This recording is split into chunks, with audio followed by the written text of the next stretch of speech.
Afternoon, everyone. My name's Paula Orrell. Hi there. Lovely to see lots of familiar faces from across the Southwest and nationally as well. I lead the Visual Arts Southwest part of the network, which is part of a Contemporary Visual Arts Network nationally. And my wonderful colleague Nella Arn is behind the scenes doing all the administration for this event. We've been doing a series of webinars, but mainly just as kind of workshops for 10 to 20 people. So this is our largest webinar event so far.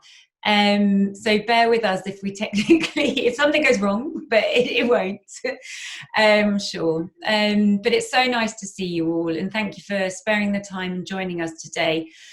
We thought it'd be really critical as a kind of leading a network and being a sector support organisation and being in a way there to kind of act as an organisation that kind of represents perhaps the things that are going on in your lives and the things that you're considering at the moment within our art form. And this webinar series over the next couple of months is to kind of unpick some of those tricky things as well. And we've planned it alongside a national CVAN programme, which is also kind of debating and situating conversations for our art form in the sector around diversity, health, considering the role of museums and galleries in this time, and really thinking about the potential of a national alliance. So please do take the time to look at the CVAN webinar series as well that's happening weekly. And then also the Visual Arts Southwest programme will be advertising those as we set them up. As you all know, and each and every one of us is kind of reacting in the way that we can. So we're gathering all of this kind of opportunity and programme not in an ad hoc way, but we're kind of working hard behind the scenes to kind of make it happen quickly. So you have to look out on our social media and our comms and newsletters to join what we hope to kind of represent you guys in the way that we can do during this unprecedented time. So today's event with Andy Brydon and Fiona Wotton is just a great opportunity to invite two people who perhaps sit outside of the sector in a way, and invite two voices to be our friends and to help think around some kind of really positive ways that we can move forward as an art form and actually place the value on our art form in perhaps a different way. And I was introduced to Andy. Actually, Andy and I are supposed to be going with a group of curators to Helsinki this week, but obviously we're not going to Helsinki Biennial to go and now I can see myself. I couldn't see myself a minute ago now. Now I can see myself. What happened there? I don't want to look at myself, so I'm turning myself off. Right, yeah.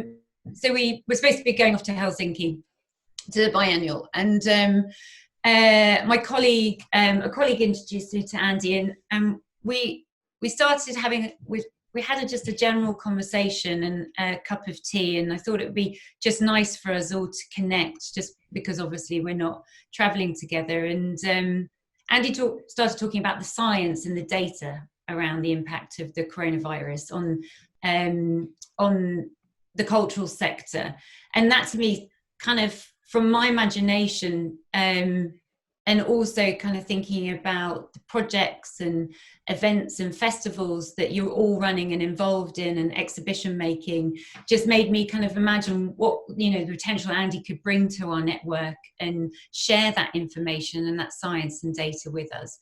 So Andy's the director of Curated Place, which is a national and international production company producing kind of these amazing kind of events in places all around the world.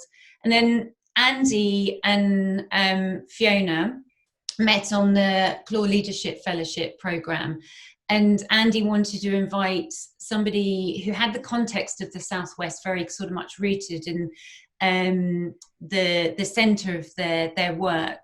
So Fiona is the director of Cornwall 365, which is a partnership that's created to unite the cultural kind of infrastructure actually in Cornwall. And for me, there's the potential around this conversation around the place of what the visual arts can bring to now, in a sense of placemaking, but the opportunity also that artists have to play within social distancing, and also the situation of not being able to travel, and the role that artists can really play at the heart of the place that they live. So I'd like to hand over to Andy and Fiona and really welcome you all today. It's so nice to see so many faces again, and as we continue through this next period of time. So thank you, Andy and Fiona. Oh, thanks, Paula. Just to give everyone a bit of a sketch of what we're going to do, Fiona and I were going to introduce ourselves in a little bit more detail to give some context of where we come from and what we do. Then we're going to look at the impact of the COVID situation's had on where we sit within things, and it'd be good to talk with people about anything that we miss within that, and how artists and makers are being affected, as well as organisations. We're going to look at some data that's been coming out over the course of the lockdown, which of course is changing day by day. So, we need to take some of it with a pinch of salt as to how people are going to react and how predictive and useful it actually is. And then we were going to look at a little bit about some tools and resources that are coming out about how some large organisations and sector support bodies are suggesting that things should be managed beyond this immediate lockdown period to encourage people to continue to engage in arts and culture, and to enable people to work safely, but also to give audiences the confidence to engage in coming together in whatever form that may have to take, but also supporting arts and culture. And I think a large part of the thinking that we've been running through is really about not only assessing the outward audience and other organisation adaptations to what we do, but also looking at how we need to adapt as artists, makers, cultural organisations to engage with audiences, funders, supporters, and the bigger supply chain, frankly, which is maybe a strange term to use within an arts context. But I think that given what's about to happen, we need to consider everything that we do in a broader context than just the funding structures that perhaps we're used to. And I think right at the end, maybe we can get into that in more detail. So, Fee, if it's okay with you, I'll just do a quick introduction to Curated Place and then hand over. Yeah. So let me see if I can. I'm really briefly going to run through some of the things that we do, so that you can see a little bit of the work that we're engaged in. Let me see. So, Curated Place is an arts agency that, I come from a curatorial background. I don't know, is that sharing my screen? Yeah.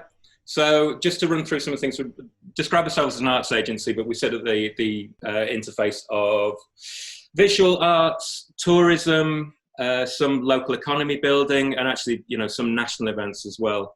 We've done work for everybody from Kew Gardens to the Bid in Edinburgh to Hull City of Culture, Liverpool Biennial Sound and Music, a lot of European work that connects us to Nordic countries, and many other things as well. We ran the North Atlantic Pavilion for Liverpool Biennial in 2012 that brought together artists from the Faroes, Greenland and Iceland.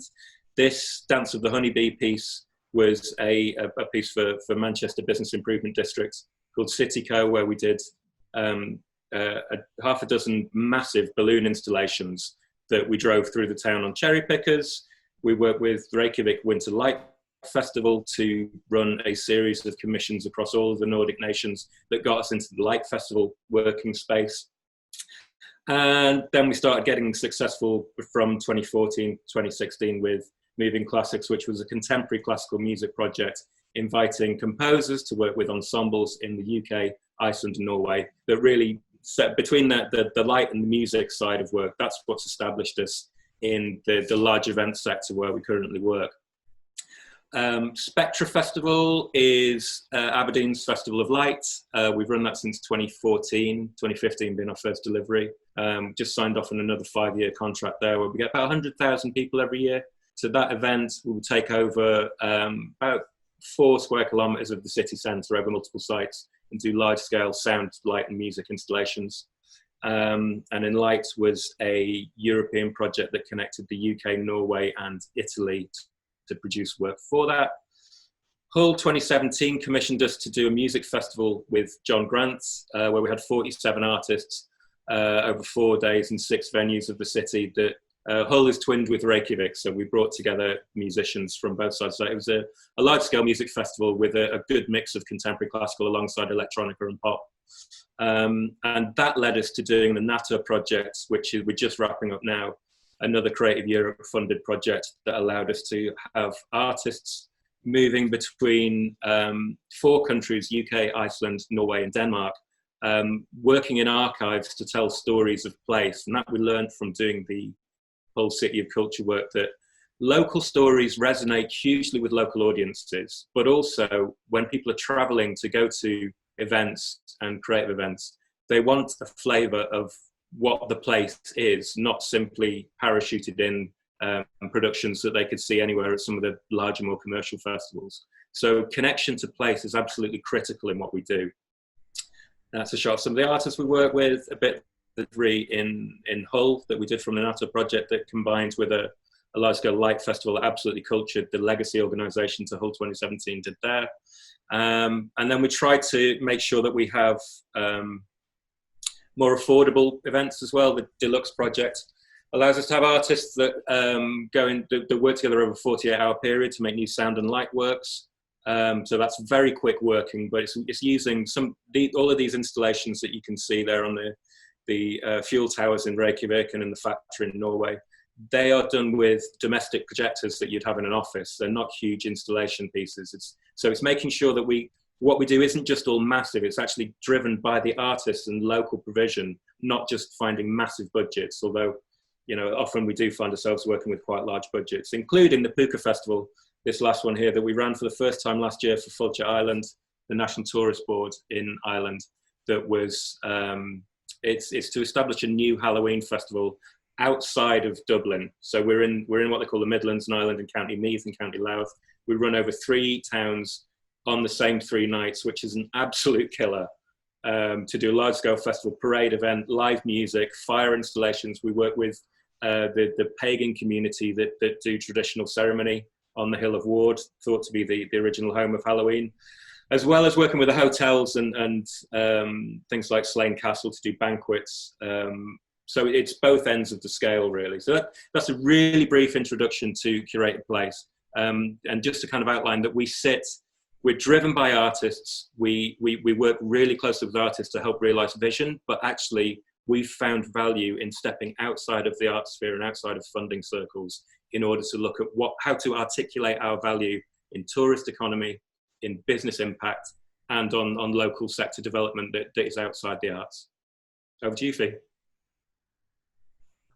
Hi everyone, it's so nice to see some familiar faces and some names of people that I've never met before. You exist in Twitter accounts that I follow avidly. So Cornwall 365 is part of Creative Kerno. We're the creative industries charity in Cornwall. We run a creative hub called Crowgy, which provides affordable workspace for all sorts of creative businesses, but predominantly visual artists. And we also run a number of different programs that support the creation and distribution of cultural projects in Cornwall and on the Isles of Scilly. Cornwall 365 was founded through the Cultural Destinations Programme, which was an Arts Council and Visit England initiative to bring the cultural sector together with the tourism sector to get them on the same page. Cornwall's got a really, really rich cultural offer to offer visitors, but often it's kind of overshadowed by kind of the beach tourism. And so we worked really closely throughout the programme with tourism businesses ranging from very small, medium, large accommodation providers, individual tour guides, and with a consortium of cultural partners to make sure that they were connected and knew all about the different opportunities that there were. And then around that critical networking, we built a programme of skills development sessions focused on digital marketing, really, to get those messages out.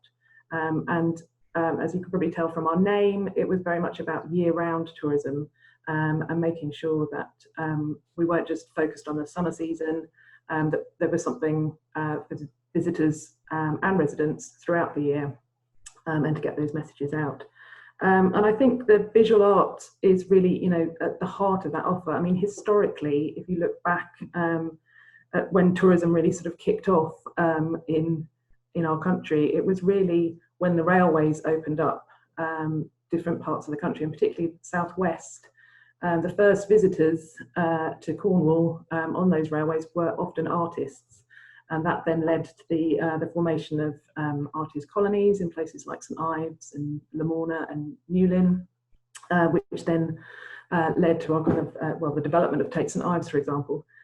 So visual art is, you know, a real strength in our offer, but it gives a great diversity to what we can offer residents and visitors.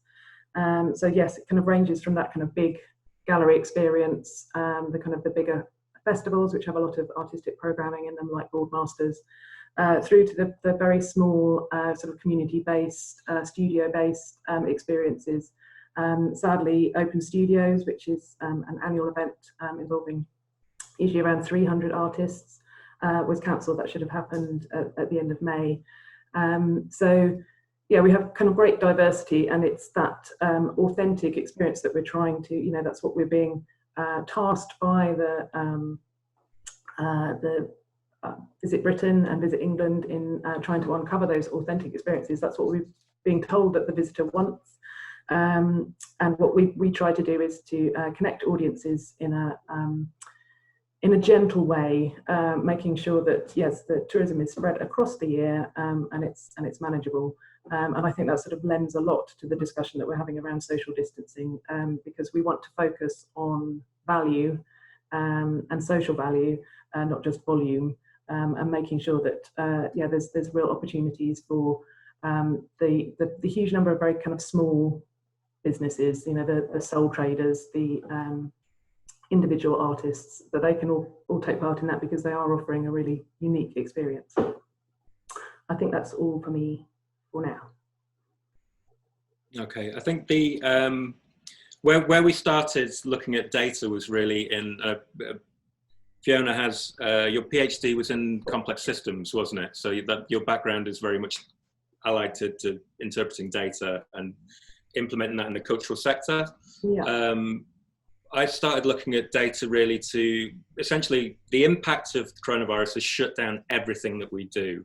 We have large contracts with Aberdeen City Council and with Fáilte Island, but everything is essentially on hold in that they haven't been cancelled, but nobody is giving us any information. And that means that just this week I've furloughed our team of 6, having done a lot of lead-in work to get our funding applications in Scotland, in England, and so on, to try and make sure that we've got some road out of this. And I would encourage anybody that's in the arts to, if you're looking for something to do, look for any opportunities to go for, because we haven't hit the hard times yet. To be honest, the impact of this, with the economy still being propped up by the furlough scheme, and it's going to really bite when we get towards the end of this. But so right now, I'd encourage anybody to look for any opportunities they can, even if it's maybe leaning out of where you feel most comfortable in your practice, because things are going to get harder. There's no two ways about it. So we started looking at data to try and give ourselves some information about how audiences are going to react and how we can provide sensible and evidence-based advice to our clients in order to support their continuing support of the arts and culture. So we see it as our role, although coming from an artistic background. I mean, my background is actually in anthropology and the anthropology of artists versus institutions. But we've been trying to provide information to people like Aberdeen City Council, Fodger Island, and persuade them to continue supporting what we do and the artists that we work with. Worryingly, if you look at the data, the first place we started was looking at, there's an organisation called Tortoise, which is a slow news organisation established by some ex-BBC staff and some Times journalists that have been doing a piece of work called Corona Shock, where they've been gathering data, working with the Impact Information Company. And they found that retail, which, although it's outside the arts, it's going to have an impact on all of us. It's going to have an impact on where the funding is coming from, where the support is coming from. It's been massively hit by the current situation. In the Southwest, there's 8 of the 20th hardest hit places with under 170,000 residents exist in the Southwest. So there is going to be a long-term impact on the economy. There's everywhere in the Southwest that is within those 8 that are hardest hit are down more than 50% in terms of the retail sales as of early April. Now, I don't have the latest figures immediately to hand, but it seems as though while restrictions have been lifted, that we're going to end up in a situation where actually the summer season is going to be hit as well. So that means that artists need to be, there's going to be a downturn in the footfall. The measure that most of our events are gauged by is how many people come, because it's all about secondary spend on the economy. And with those footfall figures being down, not only are we going to lose the footfall, but it's also all of the chance income of just simply having people in one place at one time. That means that there's going to be less resource for everybody, and it means that artists need to start speaking a language of how do they play a role in the wider economy. I think that there's been a difficult trend really working with funders, if most people within this group are reliant on people like Arts Council, that you are, for want of a better word, groomed into using a language which turns its back on the economy. And I don't think that that's going to be a useful place to speak to everybody in the very near future. So I think it's really important that people start to understand their role in the broader economy and what your work, what your practice, what your connections and networks can do for supporting the regional economy, and also keeping that economy on the map for what is going to be a slow recovery. So how can a Southwest identity be cemented through your artwork and then promoted to give organisations something to talk about when it comes for everybody vying for a recovery plan? Fiona, do you want to talk a bit about where your head is at in amongst all of that, and how Cornwall 365 is seeing the longer or the medium term? Yeah, I was just going to share some results from a survey called Baseline, which Creative Kerno has been running through the Cultivator project, which is a creative business support program, and that's in conjunction with Cornwall Council and various other partners. Let me just get my notes, 1 second. I mean, as you'd imagine, it was pretty sobering reading. 80, well, more than 80% of businesses that responded said that they had suffered confirmed direct financial losses as a result of COVID-19. At the moment, and this is based on 134 responses who said they were experiencing financial loss. That totals 3.5 million in impact. So we have a difficulty in quantifying the number of creative businesses in Cornwall, particularly because there are so many freelancers that fall under the kind of the radar in terms of HMRC records. So if we kind of multiply up, you can tell that it's going to be huge. And in terms of understanding the sort of loss in terms of audience, that's really significant as well. So yeah, sort of huge numbers being estimated, and I don't want to kind of over-egg it, but if we multiply it up, it's we're talking about millions.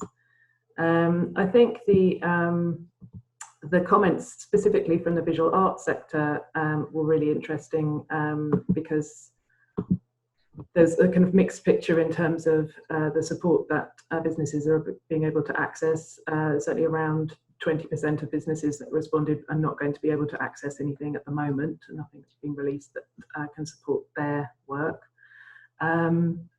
But most people looking ahead, as Andy said, that this is only the start. We are most likely headed for a very serious recession, and artists are pointing at the fact that if they can't exhibit their work, they're not going to get sales, and also that kind of spending, that particularly if it's accompanying a visit, that might be seen as a luxury extra, that's not going to happen now. So it is a very kind of sobering view. I think what Creative Kerno and other projects like Cornwall 365 are doing are at the moment just trying to make sure that we've got the right information to share, and that's been a real challenge. Certainly from the tourism side, we haven't quite got to that, kind of like a proper single point of guidance. We're getting sort of advance release on some advice around hospitality that I might talk about later. Just a kind of real mixed picture, because it just depends on the context. And I think the bigger organisations that might be able to respond faster, many of them are taking advantage of the furlough system. So they're going to be behind in terms of their planning.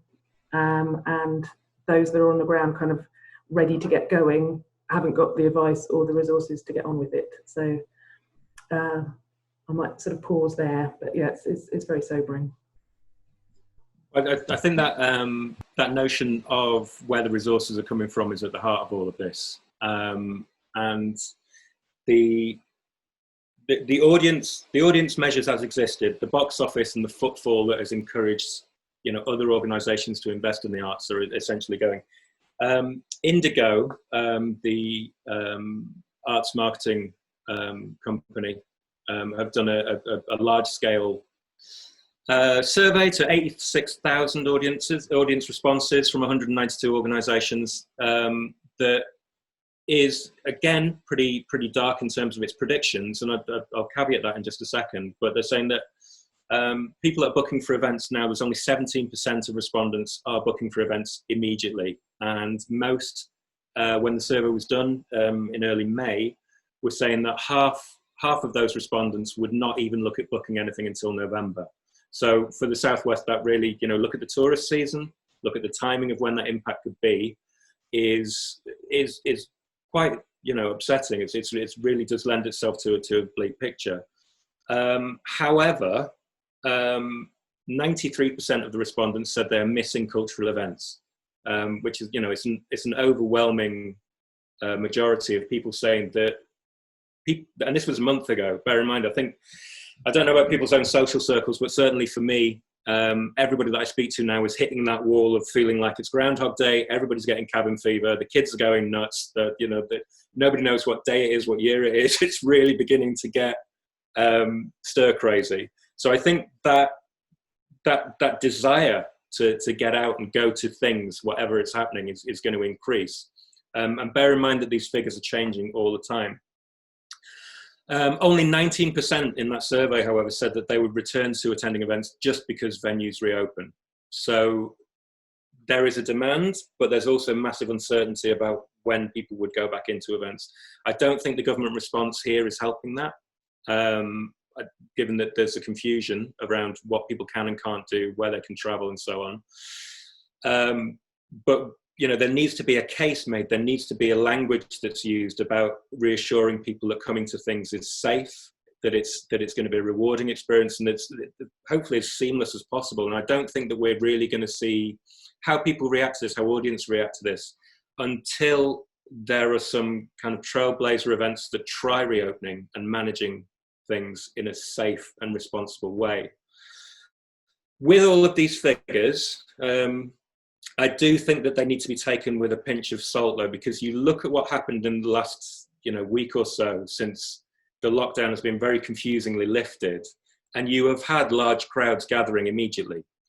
I think that the tourism season internationally, I think the UK will end up being held as something of a pariah by many other countries, given that our death rate, our infection rate is so massive.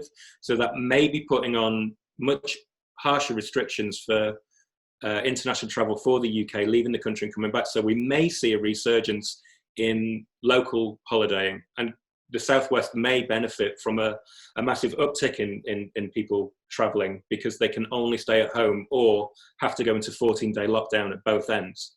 Now, of course, this is all conjecture. It's all completely pie in the sky until we get into the next kind of round of whatever happens. So I think that we need to really realise that we need to communicate both with our funders and with the audiences about how the events that we run, that we put on, are creating safe and effective spaces. The Washington Post did a piece of work around super spreader events, and they were looking at mainly the US events like Mardi Gras, which was a massive, saw a massive peak following it. But in the UK, we've had all the things like Cheltenham races, like that Stereophonics concert in Cardiff, and it's clear that when, you know, you don't need to be an epidemiologist to understand that when you get people together, there's going to be a massive impact of a viral infection spreading between people, especially if it's in a sweaty venue or people cram closely together. But the Washington Post data suggested that any events over 50 people is where you get an exponential rise in the infection rate. It's actually behind a paywall, but what I'm going to do is put together a crib sheet of these resources that I'm referencing, so that people can go and dig into them a bit more. And I've got some of the Washington Post stuff pulled off their site so that anybody can go and read it. And there's going to be, there aren't any solid decisions being made yet about where the government lies on what size events we can run. With regards to our Irish work, however, they have just this week, Leo Varadkar has expedited they're running through phases of how they reopen the economy. And the GAA, the Gaelic Athletic Association, who have the massive 80,000 capacity matches normally over the summer, they've been given clearance to reopen as of, I think it's the 19th of October. So there is going to be, there is light at the end of the tunnel for places that are managing things in a different way. They seem confident in Ireland to reopen come October. I'm sure it's driven partly by economy rather than just the medical facts. So it's that balance of public health versus medical data. There's a big political element to it, but they do seem confident in reopening. But they're looking at how they put tools in place to minimise the risk of infection again. Fiona, is there anything in your circles where you're finding that people are responding to how any reopening of say the tourist economy is happening, or what strategies do you know of that might be in place? Yeah, so as I was alluding to earlier, it's very kind of mixed response. We brought together our consortium of cultural partners who were involved with the Cultural Destinations project last week. And we shared a draft version, which is, I think, still under embargo from Visit Britain, around guidance, which we've now heard is not going to be confirmed until the 15th of June, really frustratingly. But hearing from some partners who are trying to push ahead with reopening, the big issue that everyone is trying to push for is pre-booking. So National Trust, which I think in line with the rest of the country, in Cornwall, reopened a couple of their sites. You had to pre-book a parking place, and anyone that wasn't on the list was turned away. And Cater, which is the Cornwall Association of Tourism Attractions, is following that model. So any of their kind of members, which includes Tate St Ives and the Eden Project, are following that kind of model. When it comes to sort of hybrid venues where there might be some art alongside some performance, it becomes much more complicated, and people are still kind of waiting for more guidance. There is you may well have heard of the Kite Mark, which we're still waiting for further details about. I think the kind of rumours that I'm getting from people in the tourism sector is that a lot of the policy is being made up at those minister briefings, the daily briefings, and then they have to go away and kind of rewrite what they have been planning based on what, whoever had tripped up or answered the wrong question to journalism. So I think we're seeing some really kind of bold and positive practice going on, but I think to be able to have any kind of real picture of how it's going to work, it's going to be different for every single venue. But I think the emphasis on pre-booking is going to be the one thing that I think will probably sort of unite things, and certainly talking to colleagues in independent galleries and so on, that's what they're kind of looking at. I suppose it's going back to that sort of slightly closed off model that was quite prevalent sort of 20 years ago. So we're sort of taking a step back, and it will make it more exclusive, but if it keeps people safe and people can venues and gallerists can prepare and be safe, that's the main thing.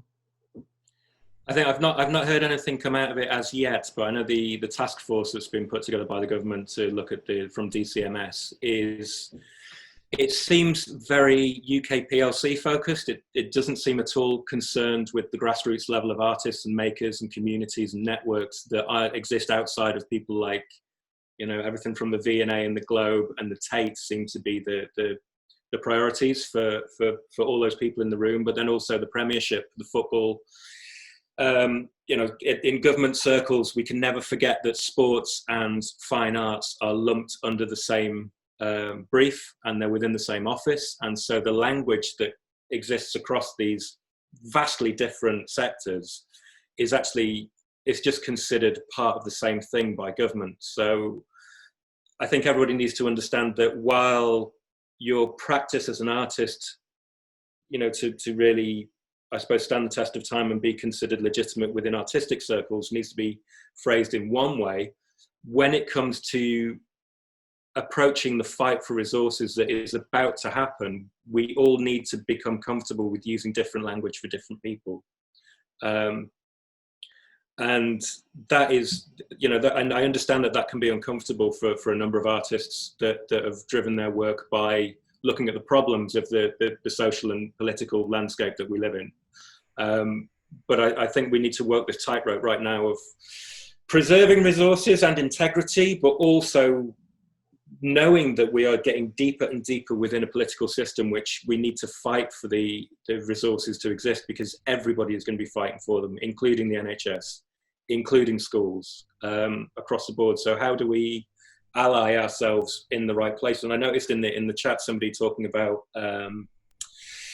value of arts in terms of health and well-being, and I think that really is a really, it's one avenue to really explore, but also watch out for the trap that happened over the last kind of 15 years where artists have been seen to be a panacea for social welfare, and picking up in places where government has failed, and actually being asked to use skills that we may not have. We might be a part of the puzzle, but there's a danger in actually being the cheap option for delivering government policy, where actually we need to be putting political pressure back on government to say you are failing in your purpose and your duty of care. To go back to some of the issues you were raising, Fiona, about how people reopen and the information that's coming through. There's a number of places that I've been looking across commercial design and some of the more industry-led sections of culture that might be useful to start giving some pointers. There's one piece of work that's come out from Second Story, which is a design agency. They're part of Publicis, who are one of the world's biggest advertising agencies. So bear in mind, it is a sales pitch, and I'll share a link to it after the talk.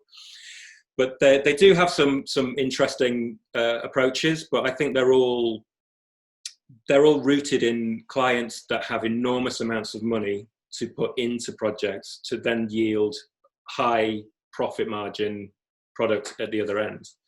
They're looking at space, zero-touch technology, communications, emotions, and systems as 5 pillars of how the recovery needs to shift. and they're really looking at currently they've drawn a kind of bell curve of, we're currently in this responsive stage. We're just coming into an adaptive stage of how people can react to post-COVID and lockdown. So they're suggesting that, you know, currently in terms of space, we're looking at limiting numbers of people, better queuing systems,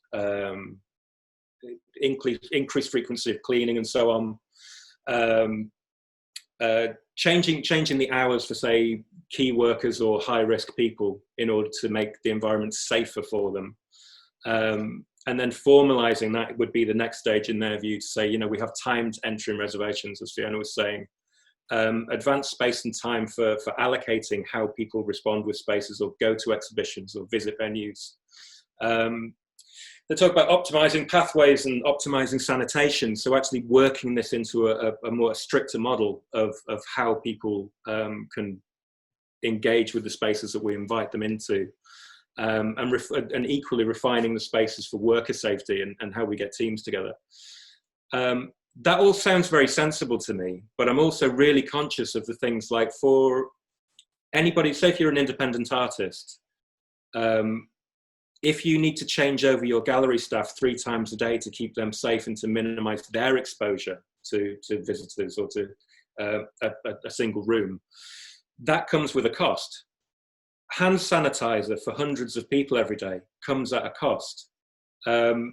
Reducing the number of people that can be in your space comes at a cost, or you have to up your cost of entry, which leads us down this route of a very elitist future for the arts, where we have to appeal to the top end of any marketplace, the luxury market.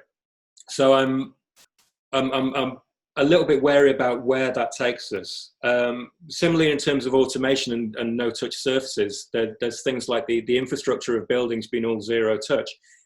Is it really reasonable to assume that a small venue, a small museum, can suddenly shift everything from being, say, their bathrooms to all zero-touch taps, automatic doors everywhere?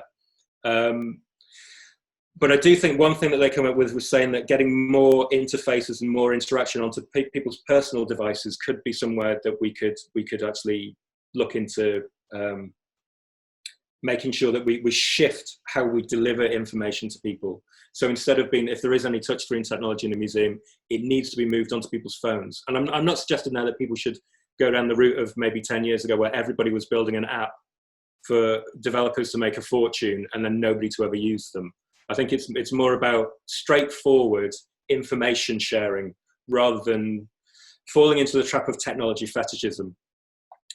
Communications are going to be critical. So communicating how your events are safe, how people interact with the space to make it easy for them to understand where they need to be. Something as simple as putting down tape on the floor has been effective. It gives people a marker to understand where they need to be, how they need to queue. Communication, but also personal communication, training your staff and, you know, training yourself how to communicate how you want people to behave in the space to keep it safe is going to be absolutely critical. Because the minute it becomes complicated, you're going to lose people. People are just not going to want to engage. And I think being conscious of how different, there will be a grammar that develops around this. There already has in supermarkets, but there will be a grammar that needs to develop in the arts and cultural sector of how people interact with spaces safely. So look to the big organisations. The big organisations should be making this public rather than, I'm sure that everybody's found themselves in that situation where we need to engage with audiences, we need to engage with best practice, but actually some large organisations then turn it into an income stream. And so that is a cultural shift that I think is from a grassroots level we need to try and impact on, to say, as somebody that's maybe well funded from the public purse, that information needs to be shared more widely. And that needs to come from there needs to be an organisation of communicating with those higher up in the food chain, as it were, to say, you have a responsibility to support the people that fill your venues. And the resources that are created cannot become an income stream for already funded venues. They need to be shared with us more broadly. Emotionally, second story, are talking about that thing of confusion, about feeling safe. And I think clear and consistent communications are going to be critical. Being more open about what your safety measures are, but keeping it in a simple language. It needs to be really straightforward for people to be able to behave in a way, and also not to, you know, there's been 20 years of making the arts more accessible to people. If we start talking, if you have to read an essay before entering a space, we're going way backwards. So again, that best practice, I would say, we need to do some of the development work ourselves. We need to share, but we also need to put pressure on the large organisations with the resources to share, to make this public. And it's really going to an open source model. It's looking at how any development that is used can't become for the benefit of an individual or an individual organisation. And then finally, they look at systems. So, you know, how do we shift into they've looked at things like bars and restaurants becoming more of a kiosk base. You know, I've seen local pubs and so on here that they're no longer able to welcome people in, but they're selling, you know, pints of beer out of the door. They're selling pizzas. They're selling they're going to a takeaway model. So what is the takeaway model for arts and artists? How do we make that so that it makes an income? We need to find different income streams rather than relying on the funders. If anybody is waiting on the Arts Council to come back with some kind of you know, endless reserve of money that's going to come out of the other end of this, it's not going to happen. We need to start looking at how we create our own income streams and maybe get out of the mindset that we always have to do things for free.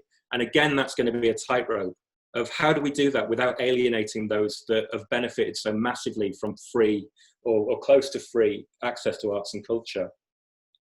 I'm conscious that we're getting towards the end of when we wanted to be speaking and opening it up to questions a bit more, but I think I'll share some of the resources from the British Film Council and the Music Producers Guild after the event, just so you can see some of the instructions that they're putting out there. But a lot of it comes down to being resource heavy. You know, these are parts of the sector that have enough money to provide all of their staff with face masks and change them 3 times a day, because although it's going to be that's going to add up to hundreds of pounds a day for a large crew of people. How we do that, how we communicate that with people when we're working at a much smaller level, is going to be really tricky. One of the things that we're doing, we've been working around 3 scenario plans for the Puka Festival in Ireland, the Halloween festival. One was a full rollout of a physical festival with a stage and a tent for thousands of people, and just running it as we would. The other end of the extreme spectrum was doing it all online, but I think everybody is getting fatigued by that already. Even doing this to a screen, it started to feel normal, and now I've kind of had enough of it. And I'm sure everybody feels the same, that there is this desire to get back out there. And so the third model we came up with was actually as running a large-scale festival. How do we make it modular? How do we make it so that anybody can engage with the festival, so that there are a set of principles and guidelines or rules, but then that can be rolled out anywhere. And so in terms of the Irish Festival, we run a live program, which is then streamed and broadcast with an audience of 50 or less. It's exclusive, yes, but that gives us an income stream to support the festival. The rest of by providing then a kind of an instruction pack, a set of guidelines to local bars and restaurants, community spaces, to engage with the festival in a way that you dress up, there is food, there is some kind of trick-or-treating event, which we're looking at actually sending out trick-or-treating packs to people that want to buy into that, to create an income stream, but also to make sure there's a physical experience within the digital as well. So that it just makes it a richer experience for people engaging with the screen, but also they can engage with one another in a face-to-face way in that under 50 capacity. So it makes it safe. And it actually takes all of these ideas back to a very fundamental idea of ritual, ceremony and tradition, where think about New Year. New Year is based around people understand that at midnight, that is when the big event happens. It's a very broad set of guidelines that people can interpret. We want to take it so that people can take a stream from our live staging, say one of the large Irish acts that we'd put on in a stage inside a castle, so they can have that to tap into the live event and feel part of the bigger picture, but then they can have their own live acts on in the pub for their local crowd to cater directly for the people. But there are a series of beats throughout the event that make people feel like part of something bigger. We think we've got support for that. We're still waiting on various sign-off from people, hence us treading water, furloughing people.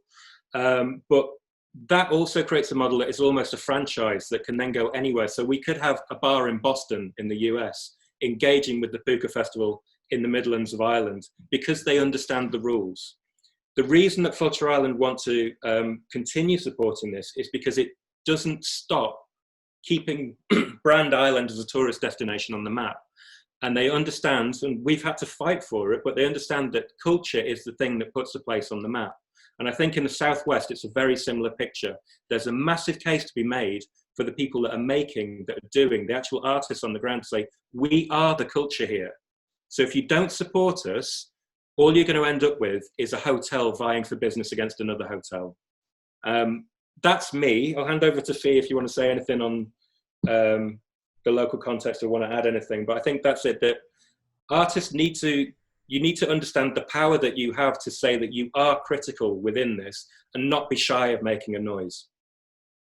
Great, thanks, Andy. I was just going to share kind of three things that I think I personally am trying to put into my practice, and hope that they can be things that we build on from here on in. The first one is that no one should be left behind. And we're really kind of exerting pressure on our organisations in Cornwall to reach out to freelancers and make sure that they're offered the work as a priority if it's possible. And if there isn't work to offer them, then they need to lend their voice to campaigns to make sure that where there are freelancers who have fallen through the net of the various different government schemes, then they should be given something, because it's completely unfair and it's really disproportionately affecting young and emerging talent that we need to keep our sector vibrant and exciting in the future. The second thing is to really build on transformation in digital practice. The learning that we've had in terms of engaging audiences and collaborating online is really exciting. It sort of builds on that, the accessibility that Andy was talking about. Disabled people have been socially distanced their entire lives, and so to a lesser degree have rurally isolated audiences. So we need to kind of keep up that pressure of trying to innovate in terms of digital practice to make it exciting.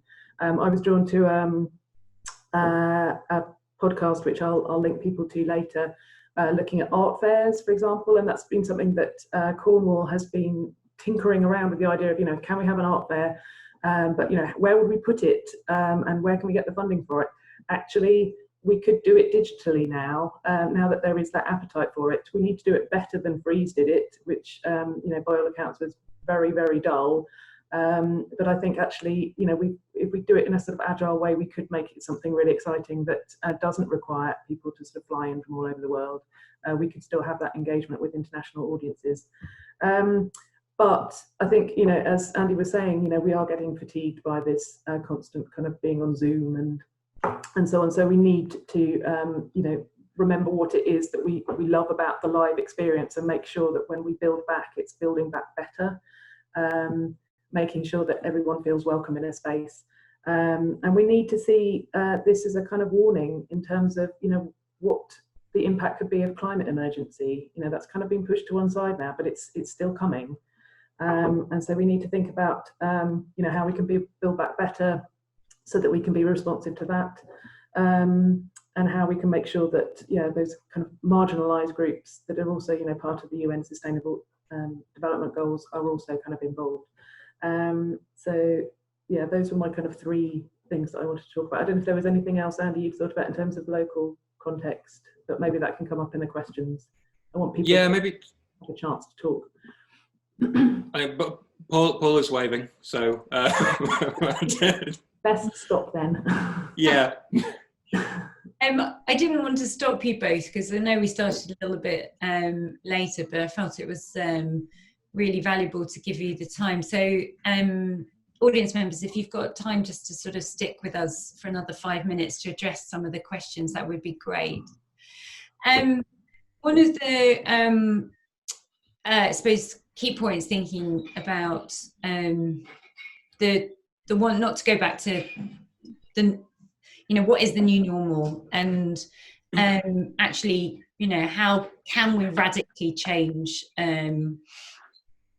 our society, if that is at all possible. And I suppose Claire Gulliver has asked the question to you both about the rising tide of feeling that we need to change the economic model from which prioritises economic growth to one that prioritises human growth.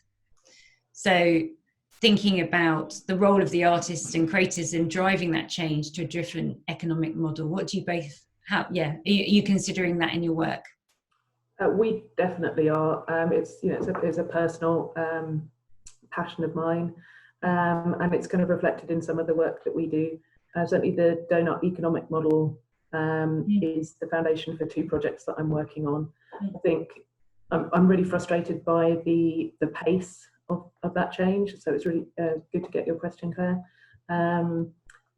because I think within the creative sector there's a real openness about that. But when we start talking to other funders and collaborators, they want the hard economic facts, the language that Andy's talking about, and it's really difficult to get that shift. I think it will come more on a small kind of grassroots, but that's how change always happens. I truly believe in the power of an individual conversation to change someone's mind, and we have to keep talking about it. I think just reflecting on what Andy was saying about the language that we need to speak to funders, we do need to have that. They are held accountable by the government who speak that language, but I think we can still keep weaving in the social impact story, and talking about the value of our work, particularly at a community level. The Feast project, which is part of Creative Kerno, has put all of its funding. They fund community arts projects in Cornwall, and they've sort of put all of their funding into a reignition fund at the moment, which has helped some practitioners to work in a digital space, but also to look at socially distanced practice, which has been some really lovely projects to keep people kind of engaged and mentally well. So I don't know that I have a kind of specific answer that can kind of transform it, wave a magic wand, but I think we need to keep talking that language as well, kind of creating that kind of critical mass of voices that are using that language as well as the other stuff that we have to do. Yeah.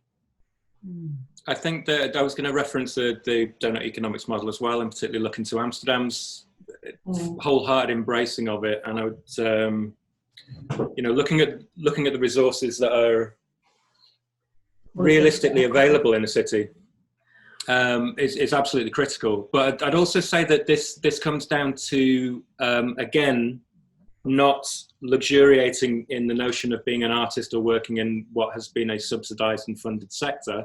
It's a political issue.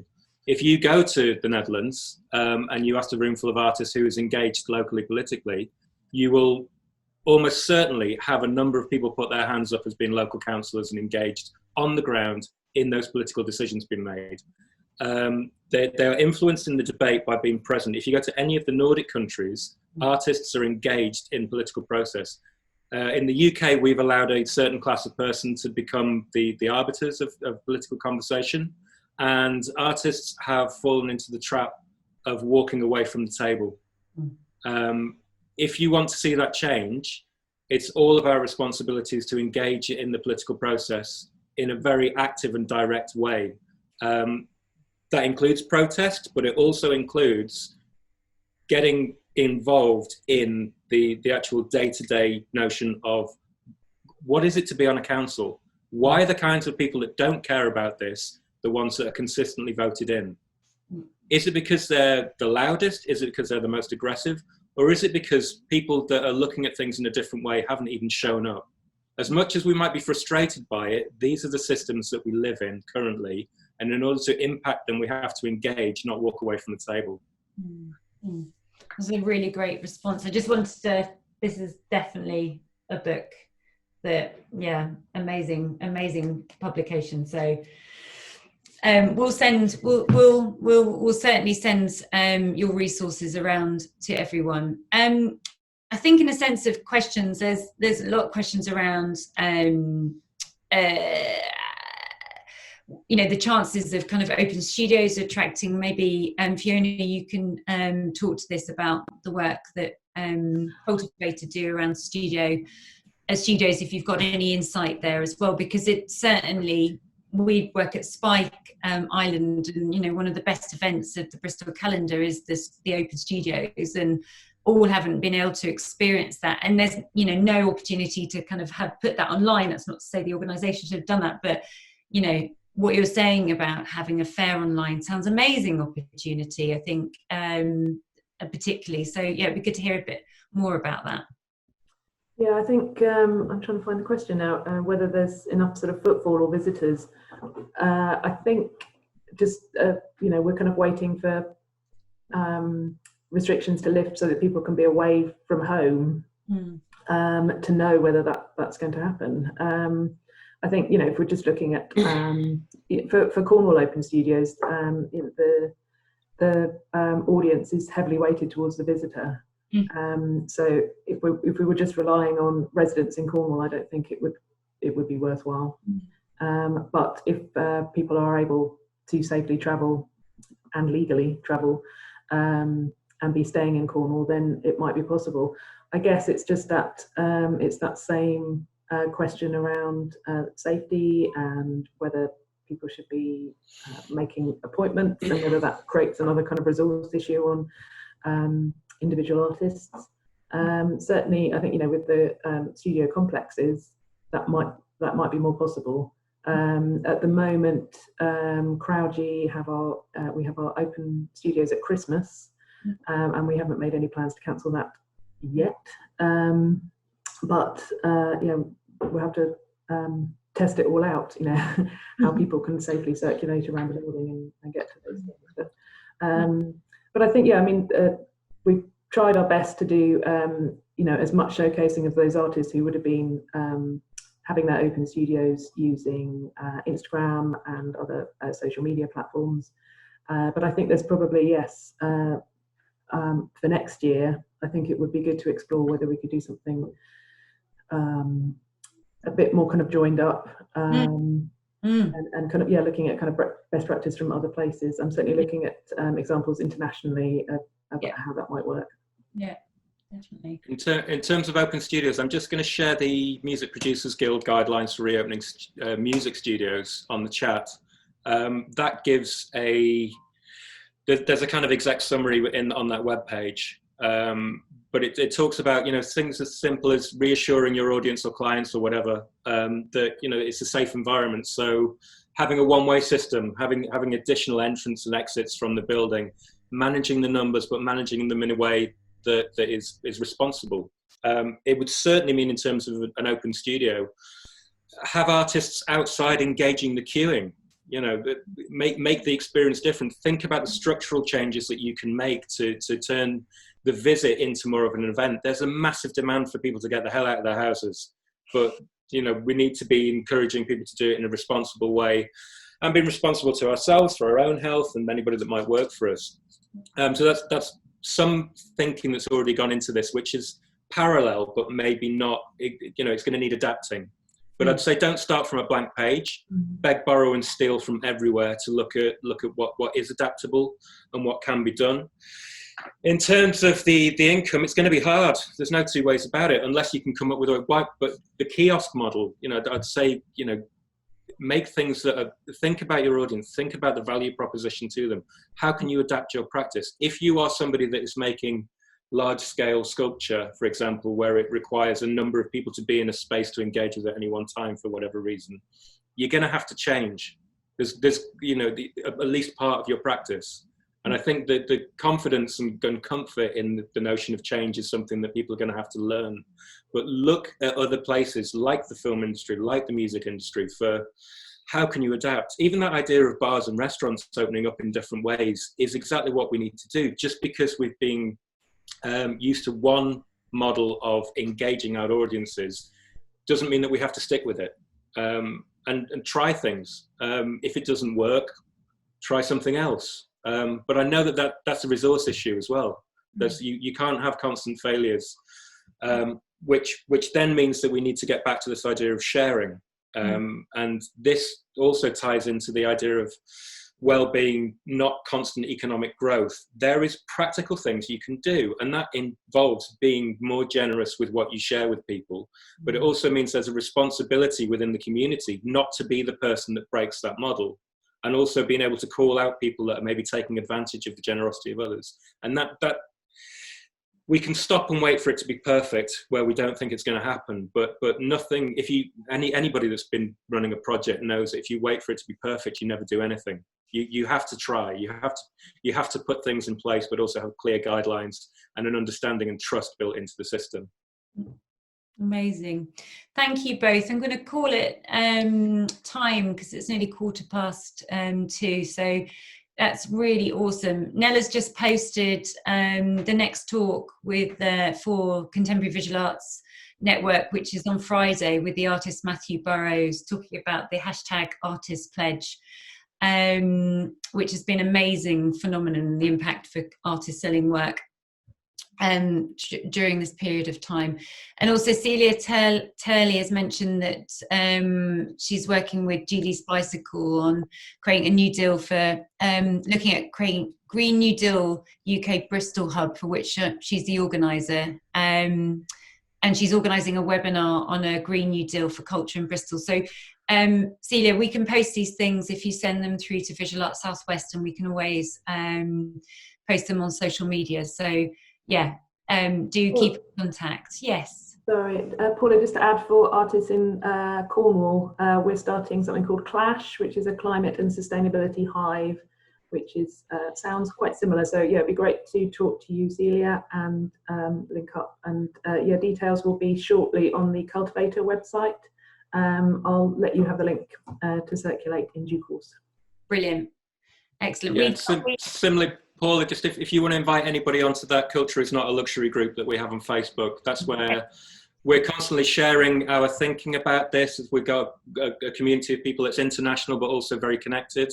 It's really driven by the notion that places that are beyond, say, the Southwest or may have more in common with other places internationally than they do with London. And so we're trying to bring people together at a similar scale with similar issues to organise, and also just sharing all this thinking and any resources that we come up with. Brilliant. I will do that, definitely, and especially my colleagues at Visual Arts Southwest that then can feed it into the wider network as well. So thank you, Andy and Fiona. It's been really has been a great talk, and to hear your insight, you know, in a really diverse way that brings in new challenging perspectives into our kind of our sector as well. It's just, which is really highly important at this point, that we don't navel gaze and that we continue to kind of really think in an innovative way. So thank you ever so much. Yeah, no problem. Thank you. Yeah, thanks for having us. See you. Bye.